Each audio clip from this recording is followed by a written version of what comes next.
Hello everybody and welcome back to Combe Valley Campers. Today's a big one. We're going to be showing you how to transform your van into a swamper using awesome suspension and some massive wheels and tyres.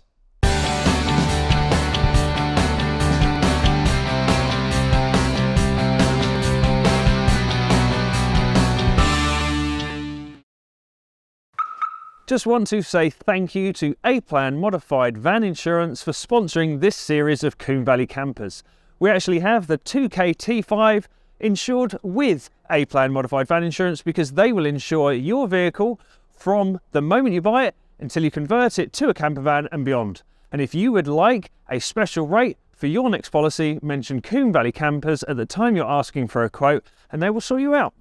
So for this project, we have teamed up with Heritage and we are lucky enough to have Andy Gregory from Heritage come down today to sort of talk about the project and the parts we're using. Now, it's not the first time you've come to help us, is it? Well, yeah, we've done a few bits before. Yeah, we've done some show bits and pieces, and the last major project we got involved with was the split screen bus that Joe's van. Joe, Yeah. which was awesome. If you want to go and check out the series, there should be a card up here right about now, so you can go and check out that whole series. But back to this van, we've decided to go swamper. And it's not what everybody wants to do. However, it's kind of a growing trend. Absolutely. And we've gone for it mainly because of the type of travel we do and British roads at the moment. We all love a slammed car, right? Yeah, swamper's practical though, isn't it? Yeah. Obviously, you got that lift and yeah, banging up and down curves, rough campsites, Yeah. bit of wild camping, that's up your street, isn't it? And it looks pretty awesome as well at the same time. And for this particular kit, it's the 35mm lift kit available from Heritage Parts Centre, and it's a combination of two companies worth of products. Yeah, it's Bilstein and it's Ibach, so massive names in kind of suspension. These are the same sort of shocks or same style of shock as you'd have as original, but they're beefed up so you go higher. And yeah, so And they can deal with a bit more abuse. I mean, they aren't messing around, are they? These are, yeah, They're pretty hefty. I think once we take the springs out of this as well, before and after, we can do a comparison on the bench and see how they look. But it's a good thing to play with on this vehicle, mainly because, again, as we've explained, it's a high miler. Everything on it is pretty much worn out, knackered, or replaced at some stage. So to be able to give your van a comfortable ride, good ride height, the looks to go with it. Yes, you can go slammed, and there's millions of kits out there. There's millions of suppliers out there to give you suspension kits, but we work closely with Heritage, always have done, and they supply this awesome kit. And I can't wait to fit it. We've got some other parts going on from you guys as well, and we'll tell you about them in future episodes. But in terms of this kit, I think what we should do, we should start, we'll take the wheels off, start spraying all the old bolts down with a WD-40 and everything else that needs to go on. And I think we should just smash straight on with it. What do you reckon? Yeah, there's no time like the present, is there? Let's get on with it. So what have we got to deal with then? This 200,000 mile plus mileage van has got a mismatch of parts and they're all worn out anyway. It's a T30 from factory, which means it was dealt to deal with heavier loads. And from the history we've managed to attain from the sign writing and everything else, this vehicle was in the construction and demolition industry. So it's got a huge tow bar on the back. It held huge amounts of weights on the back, which is kind of why I can actually fit my head in the arch gap. Now that is kind of the look we're going for. But it'll be really interesting to see, once you've got the big wheel and tyre on and the shock, to see how that makes a comparison. I've not shown you the wheels yet on purpose because I think that's going to be a really nice reveal, but let's put it this way, I cannot wait to get rid of those.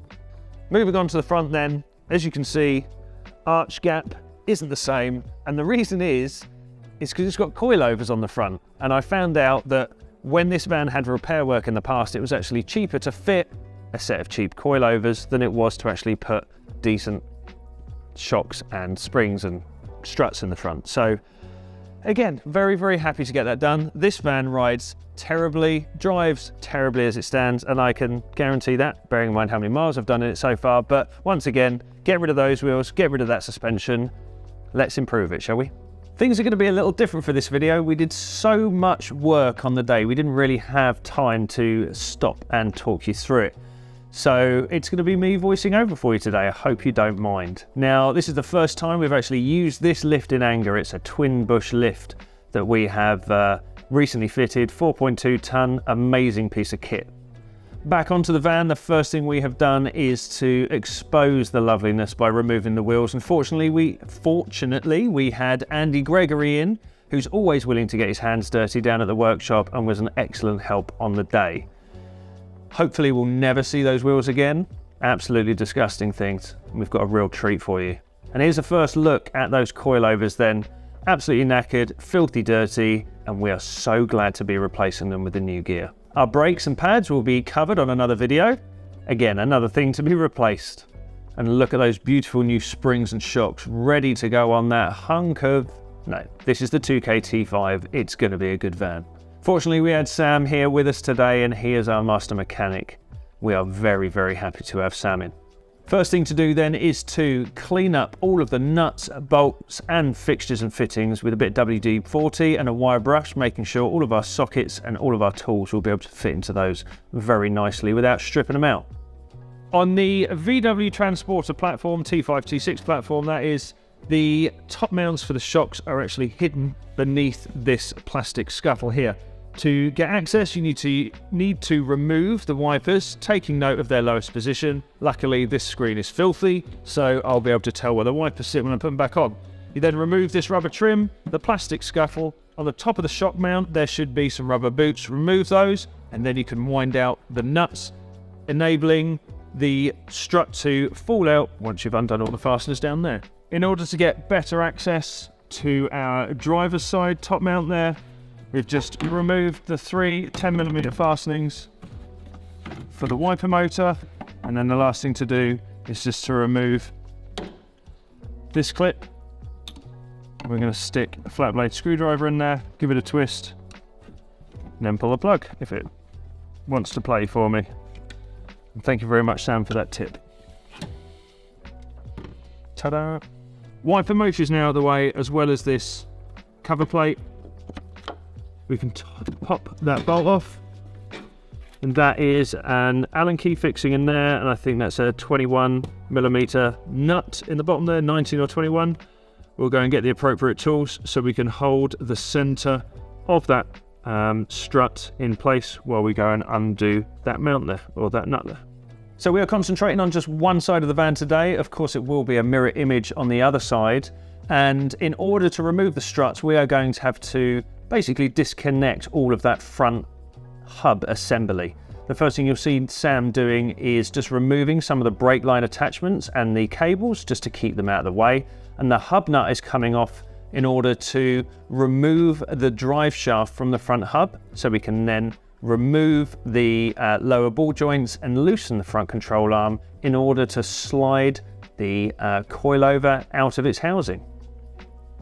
Again, this van, quite high mileage. None of this stuff has been taken apart before, so we had a bit of trouble, as you'll see later, actually getting things apart. Actually took two of us to remove that front strut.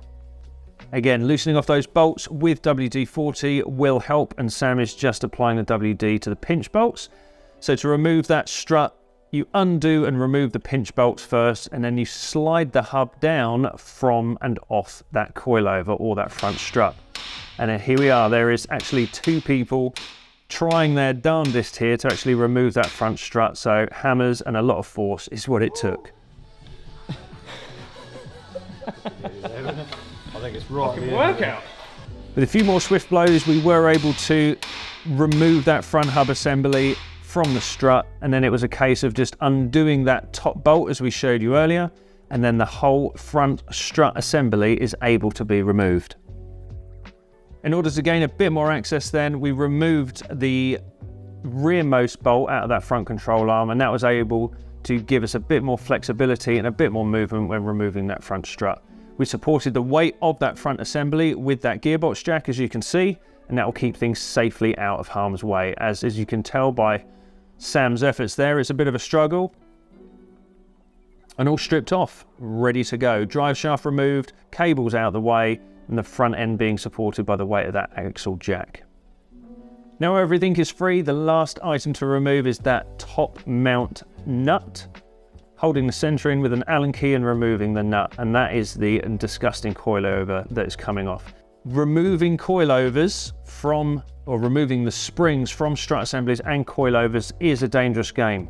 This coilover was loose and tight, and there was absolutely no tension on that spring, so Sam was just able to whiz the top mount off of that. And when it comes to assembling the new shock assembly, you can see the precautions Sam is taking here. We've got some spring compressors and actually a ratchet strap in order to keep the whole assembly together, just in case anything wants to break free from that. We've put a protective cover on the top of the shock, and the top mount then goes back on nicely. We did clean all of these items before they went back on, made sure they were free and clean from grease, grime and any dirt. And only once that top mount is completely secured to that shock are you able to remove the spring compressors and any safety precautions you've got in there, such as the strap as we've used. Lovely job, Sam, nice work. The fitting of the shock assembly then is the reverse of what you saw when we took it off. We put the top mount in first, and there I am just tightening that top nut. Before everything goes back together then, we're just going to give it a good clean. I'm using some brake cleaner there and some WD-40, and I was using a wire brush just inside that housing there so we can put everything together nice and smoothly. I would love to say that it went back together nice and easy, but as you can see, the hammers have come out again.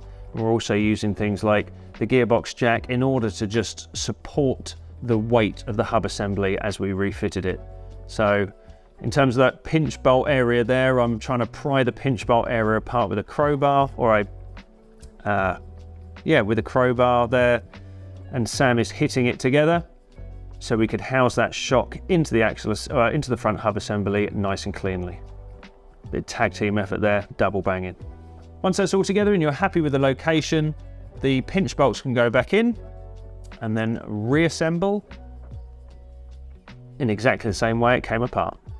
Ball joint bolts, and then the front control arm bolt will go back in, tidying up all the associated wiring, brake lines, and then hub nut back on, torque to the right setting. Moving on to the back of the van, this is way simpler. It's just a case of supporting the trailing arm, and here you will see that we've used the axle stand, the gearbox jack, just to support the weight of that rear control arm or rear trailing arm. And all you really need to do is remove that shock, just remove the bottom one, back onto the top. Ignore these shocks, these were a temporary effort after we realised one of the original shocks had completely blown itself apart. Once the shock's out, you're able to lower that control arm and whip the spring out.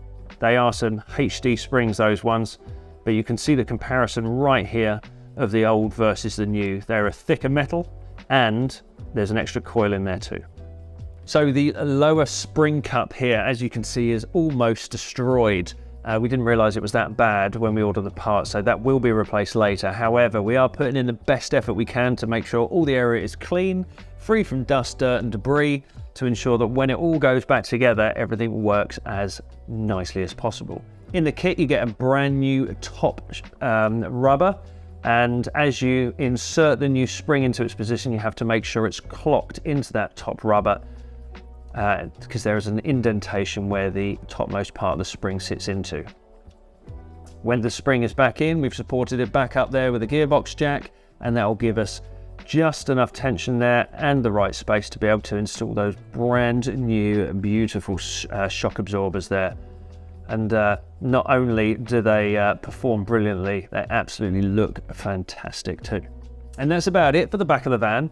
A lot less complicated than the front, and you can see in those pictures there that we've already done the other side at this point. And once again, Andy Gregory from Heritage Parts was here to help out all day, which was absolutely brilliant. We always appreciate having any help, especially from experts such as Andy. Top mount going in then, and once the job's done, a nice good clean up with some brake cleaner, some rags, make sure everything's nice, clean and shiny for those final beautiful shots. Just look at those. Absolutely stunning gear. So now all the suspension's in place, I guess there is only one thing left to do. We discarded those disgusting T5 wheels. Now it's time to show you the good stuff, our brand new set of wheels and tyres. As you all know, The making or breaking of the look of a vehicle comes down to the wheel and tyre choice. And with this particular vehicle, with this particular suspension that we've now got, we've fitted the Ibach/Bilstein combo and a 35mm lift. The standard T5, what is it, a 205/65/16 commercial tyre just wasn't going to cut it. And we had lots of options for tyres and wheels, but through social media and everything else, we have noticed a new company that have really impressed us and have brought out a huge range of wheels, and we're just about to show you their new set. For this van, we decided to go rogue. This is the new Rogue Alloy CC3. This is a 17-inch by 8.5 with an ET of 35, and it is wearing BFG tyres, which are a 245/65/17. And I mean, just look at this thing. I mean, then look at this then. I can't imagine a more beautiful thing. It's awesome. We went for the bronze and black finish, and I think it's just gonna absolutely make the look of our Swamper van. We know it's not a 4x4 or a Synchro or whatever they call them on the T5, T6 models. We wanted this look, and I think this absolutely achieves it. So without further ado, let's go and slam this on. And I just want to say thank you to Chris and the family team that is Rogue Alloy. You have really helped us out. And if you are looking for Rogue Alloys, have a look down in the description and we will sort you out.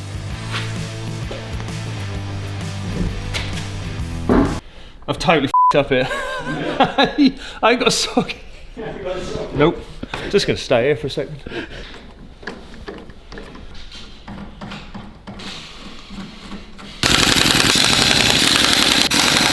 One of the other reasons we went with Rogue is because of their fitment.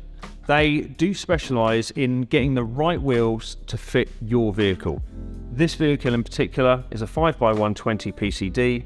The alloys are drilled to a 5x120.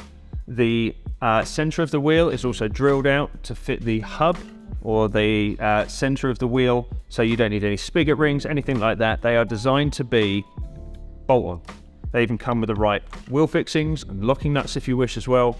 They are fitted, balanced and delivered to you pretty much next day on every occasion, just like this, ready to bolt on. So they're a great thing.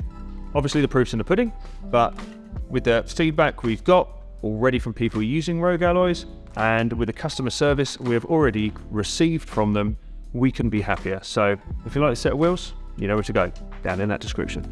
Now, one thing that might shock you straight off the bat is when this van hits the floor. Normally, when you lower a car, the suspension settles. And this one doesn't so much. Because to that new suspension, check it out. You ready? Lift's going down, no movement at all. That just shows you how powerful these springs are. Sam's now just making sure all the wheels are tight and torqued up to the correct settings.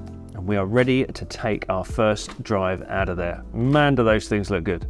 Straight away then, I was able to notice how good these are purely by the noise, or should I say, is how bad the old stuff was, because this thing used to bang and knock all over the place, and it doesn't anymore. Brand new gear does pay off. And I think I've said there, let's do a lock test, and no scrubbing, no interruptions on full left and right lock in forward and reverse.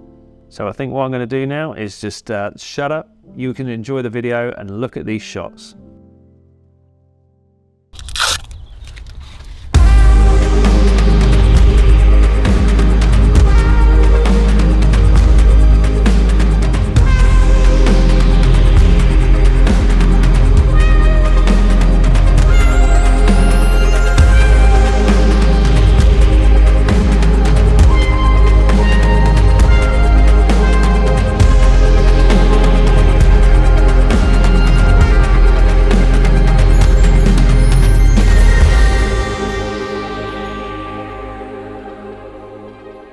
Okay, no words. Look at what just suspension and wheels can do to a van. Thank you, Heritage. Thank you, Rogue Alloy Co. It's awesome. Now let's see if I can get into it.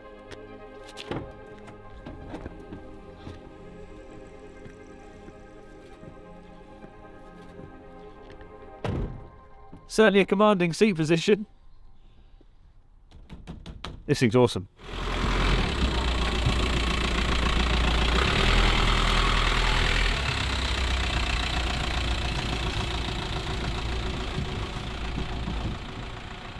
So it's been a long day.